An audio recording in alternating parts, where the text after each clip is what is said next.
Welcome to the Slide Getting Tech Simplified channel. And today I have a phenomenal lady with me. Her name is Abby Page. She's coming from all the way from the UK. And you already know I'm in Buffalo, New York. So this is going to be across the pond connection. First, we're going to talk about, what's your background? How do you get to where you are today? And what are you doing today? And that's what I want you to talk to them first about. Thanks, Lion. Thank you so much for having me.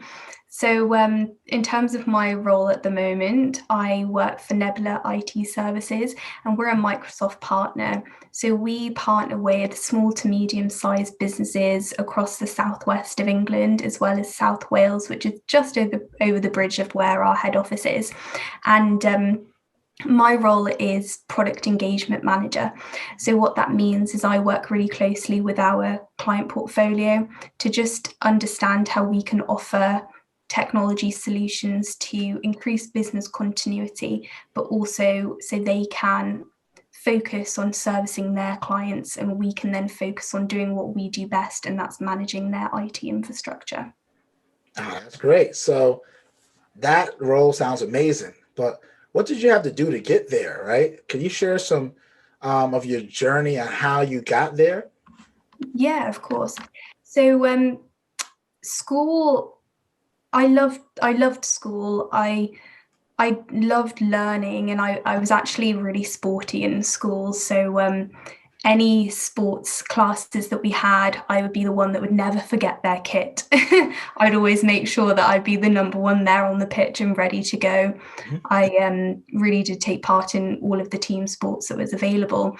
But I did, because I'm dyslexic, although I feel as though that's non-existent in where I am now. And I think that's more from just learning how to deal with it. But in school, I did really quite struggle. And I was lucky enough to have really supportive parents. I remember coming away from school tests and thinking, gosh, I don't even know what that test was about. I would really struggle, and I get the lowest grade in the class, and that was really tough because I felt that I was stupid essentially. And I think that the school environment, you can feel really pressured when you're younger. But sorry, I'm waffling a little bit here. But just to give a bit of context behind where I've got to now. So I did struggle in school, but then I moved on to university, and I got into a fantastic university. So I studied international business at Plymouth in England, and during that degree, I had an opportunity to study abroad for my third year. So I did an internship, and the internship was a pivotal part of my career. It really was a light bulb moment for me because I had that opportunity to understand what roles are out there in the working world, because I don't think you get much exposure to that when you're in school, in the last years of school, even when you're in the early years of university. And this internship really played a large part in where do I want to go next? How hard do I want to work to get there?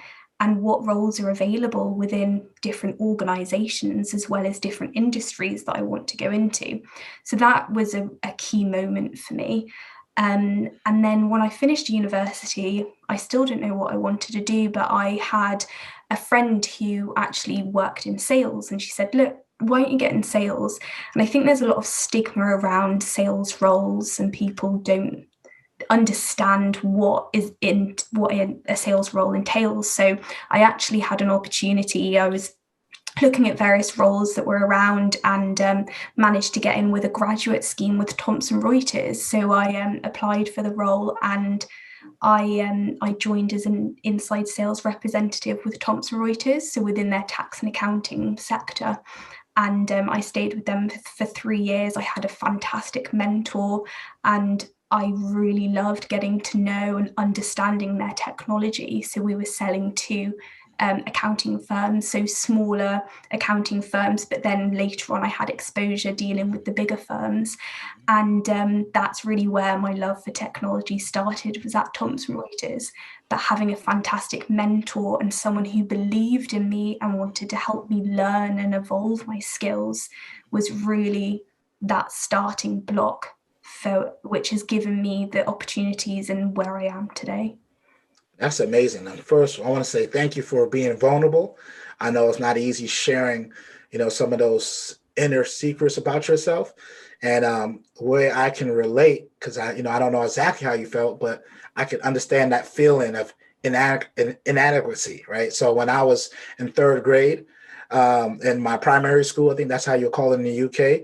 Yeah. I struggled at math, like multiplications. I couldn't understand, how to get there. So they took me out of the main class and they had something called special ed or resource class, where you have Yeah. a smaller subset class where they could spend more time on you to get better. So they helped me. I think my teacher name was Mr. Zamchik, and he helped me understand, my multiplication, the basics, because I would Yeah. get nervous. I ever had a strong anxiety when I got to test, start to sweat. But the one thing that helped me with is when I got back into the regular class, I could keep up again, right? So I understand that. Even when I got to high school, again, they pulled me out of my trigonometry class, put me in to a remedial math class so I could get more help again. So I spent more time getting better. And again, I did well in there. Then I find out, and when I got back into the regular class, I started doing better. It wasn't until I got older I realized what was missing is no one ever, or even I never figured out the context of what I was doing. How could I apply it? So one thing that's helped me in my career now today is I look for application. How the knowledge that I'm looking to obtain today, how is that going to help me throughout my day? How does it help society? How does it help me do anything? And then that helps me with the absorption of that material. But no one ever told me that. I had to look inside and figure that out, right? One Yeah. of my best friends ended up sharing that's how he um, became really good at math, because he had someone who used to tell him, this is how it's going to be applied, and this goes outside of learning the formula. Now you know the context. Now you can adjust and pivot. So I understand how that is, and even to this day, I use those strategies to keep me relevant in the field of technology, because as you know, it changes so rapidly. So I can be an expert today, and by next week, half the stuff I learned could be outdated for something new. So that curiosity, that ability to absorb and understand the knowledge, and then how to contextualize it is essential. So I want to Yeah. say I'm really glad that you shared that vulnerability, because I know a lot of people out there, you might be going through something similar. I don't want you just to take a deep breath and start understanding why you're learning the content, how's it going to be applicable, how will it change your life, and then spend that time to dedicate to be a little bit better. And I'll go ahead. Yeah. sorry, I was just going to say, and I think another point on that is that in today's society, there's a lot of stigma around having to be academically smart. But I think that there's a lot of different ways that we learn and we intergest content and understanding. And it takes a long time to get to that point, especially when you're younger, on how you develop and understand concepts. And I think the traditional way of learning within schools doesn't suit everyone, and that's absolutely fine. And I think getting bad grades and tests doesn't determine how successful you're going to be in the future. It just determines that you can essentially memorize information, or yes, you understand that information, but it doesn't determine who you are. And I think that's such an important thing for um, younger girls, younger boys, anyone who's at that learning stage, to remember that grades don't determine you. It's your own drive and determining how you learn and the best way for you to learn. And that will then assist you on being successful and being who you want to be in your future and in your career. Yeah, that was well said. And at one point, I like what to say again, like learning what works for you. So what works for Abby might not work for myself, and vice versa, right? But that's okay, because we need to take that material and figure out how does it make sense to us. And I think that's something that maybe in different schools they might share you that, but if you don't know that, just be okay with that. I Yeah. listen to lo-fi hip hop music when I'm studying. It helps me calm down some of the noises in my mind. It helps things slow down for me, and the material absorbs. But I know one of my friends, he can't study with music on. He has to do a complete silence, but that's okay, right? We had to find out two different things, two different ways, but they both have similar results. So that's okay. So the next question I do want to talk to you about, me and you spoke briefly before we started recording today, is you traveled extensively in your childhood, right? So how did that help shape you? Um, it's a tough question, and I think for me, Mm-hmm. I believe that traveling shaped me in the way of being a much more accepting, open, and flexible person. Mm-hmm. I think having friends from various cultures, Canada, America, Australia, different parts of Asia, it allowed me to have that opportunity to see how people live in different ways, and no no way is the right or wrong way. And I think that philosophy can play a part in lots of aspects of life, personal and professional.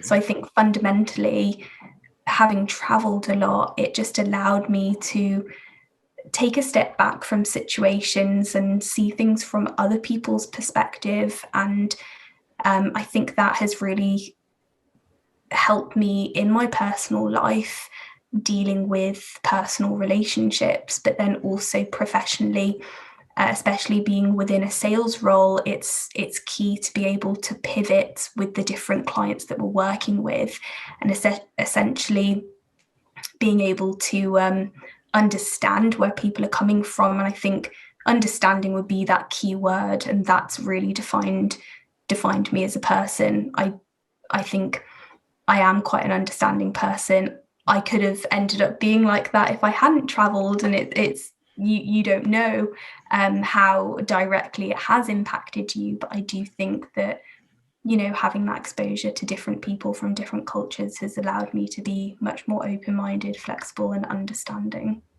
That's great. And I think, especially with society going to a more global economy, and we're working, especially with introduction of COVID, a lot of us are working at home. Our teams might be extended. I Yeah. know I work with people all over the world in my current job. And then having that compassion for other cultures, different time zones, different cultures, different events.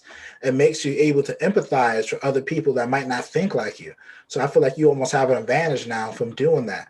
I guess I grew up in Brooklyn, so even though I haven't traveled that much, a lot of people come visit New York City. So you get exposed to a multitude of cultures and personalities that I find allows me to find common ground with certain people, and I think that's very compelling. And I thought that was pretty cool that you got to travel a lot for when you was younger and even as an adult. So that was pretty cool. So one thing that kind of ties into our next question is, what would you want to share with the younger Abby, and what would you tell your younger self to kind of get you through with the knowledge that you have now? Yeah.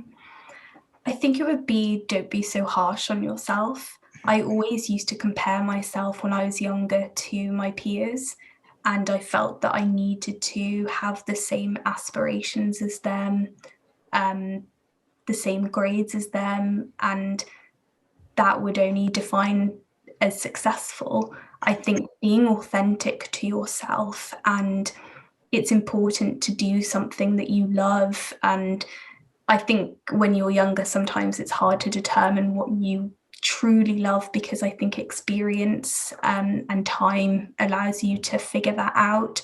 But I definitely say be true to who you are, and don't feel the pressure of your peers around you, because you will get there. You'll get there on your own, and you're in your own way. Life's a journey. And a couple of years ago, I put a lot of pressure on myself that I wasn't being present. I was always looking for the next best thing in terms of my career and personal life. And once I took that step back and I slowed down and I truly went back to the core of who I am, that then allowed me to be so much happier.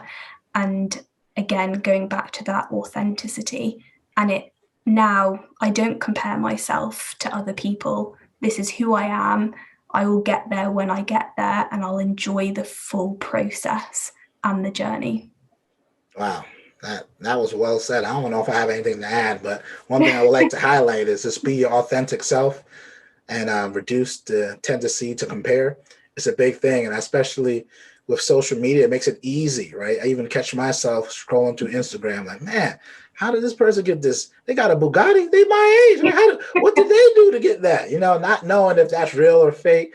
But Yeah. again, that comparison might start creating anxiety, anxiousness, or to make different decisions, right? So, one thing that, like you said, is just being comfortable within your own skin and what you have, appreciating what you have, understanding your goals, and your goals might be different than someone else, but that's okay.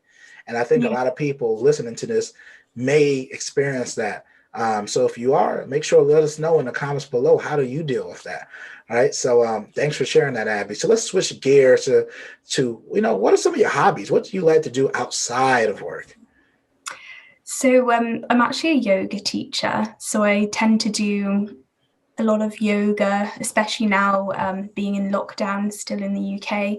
Mhm. I tend to jump on Teams with some of my friends and do a yoga class together. I'm very active. I definitely say that I'm have a lot of energy built up. So I tend to take the dog out because I've got two Labradors. So we'll go for walks every day and making sure that I'm just getting as much exercise in as possible.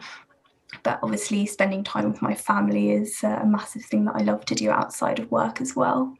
All right, cool. That's great to get to know. Yoga, that's pretty sly. Like I think we talked about earlier, I started implementing a little bit more meditation, Yeah. and my wife and I are eventually going to start, doing yoga together, right? So we could start growing in that way as well. So yeah, yoga is pretty cool. I'm working on doing that, but really getting a deeper introspective look at myself. And I found like meditating, stretching allows me to kind of just relax, and I come up with some really cool creative ideas, but really Yeah. just get to know me a little bit more, some time for some self-reflection. So thanks for sharing that. Another I thing is, I'll go ahead. sorry, I was just going to say, in terms of yoga, I only became a yoga teacher about 2 years ago, and that was definitely my opportunity to slow down from everyday life and actually have that reflection process in terms of my life. Like you were saying, it allows you to become much more creative. And I think we're in today's society, we're moving so quickly with technology in majority of our everyday life. We're thinking about 10 things whilst only doing one. And I think yoga gives you that opportunity to just come back to the present moment that you're in and enjoy just moving your body. And I think from a mental health and anxiety perspective, it's just an incredible part of your life if you can implement it, to just allow yourself to just come down to that very moment. And it's been such a big help for me in the past. That's great, and thank you for sharing that, because you're right. Is trying to deal with everything is moving so quickly. How do you bring some order to yourself? When do you get time for yourself? Because there's so many other things that we got to accomplish, or we feel like we need to accomplish it, but I think sometimes we forget that maintaining mental clarity is essential for everything else that we do. Right. Yeah. That's what I found is it helps me be a little bit more, like I said, creative or decisive or just more present. I think that's the main thing, because sometimes I'm either wondering why didn't I do something away in my past, or what I'm going to do for the future. But what am I doing right now? Because that's the only thing I can dictate right now, right? So, and my future is all depends on how I'm using my time now, right? So I need to be here. So that's why a lot of parallels to what you just said. So, what are some books that you like to read? That could be professionally books or leisure books. Or if you're not a big book person, what podcasts are you listening to? Yeah, so that's an interesting one, because having been dyslexic growing up, reading was always something I had to do because I had to do it to learn and help. So I've actually never been much of a reader. However, having said that, over the last 2 years, I've been really trying to add reading into my everyday and just getting that into my routine. So at the moment, I'm reading Becoming Michelle Obama, and I definitely say thus far that's my favorite book. Just reading and understanding her journey from when she was born. I'm actually halfway through, so I've still got a way to go, but just understanding her journey and how she's got to where she is. But it's so incredibly inspiring, and I would highly recommend anyone to read it. Okay, sweet. Any podcasts do you listen to? Yeah, so in terms of podcasts, I've actually started listening to this new podcast called Pitch Deck, and it's someone that I have on LinkedIn that's just started this podcast, so it's relatively new on Spotify, and it's interviewing new founders, so new entrepreneurs, and how they've gone about starting this business and the steps and challenges that they've experienced throughout that.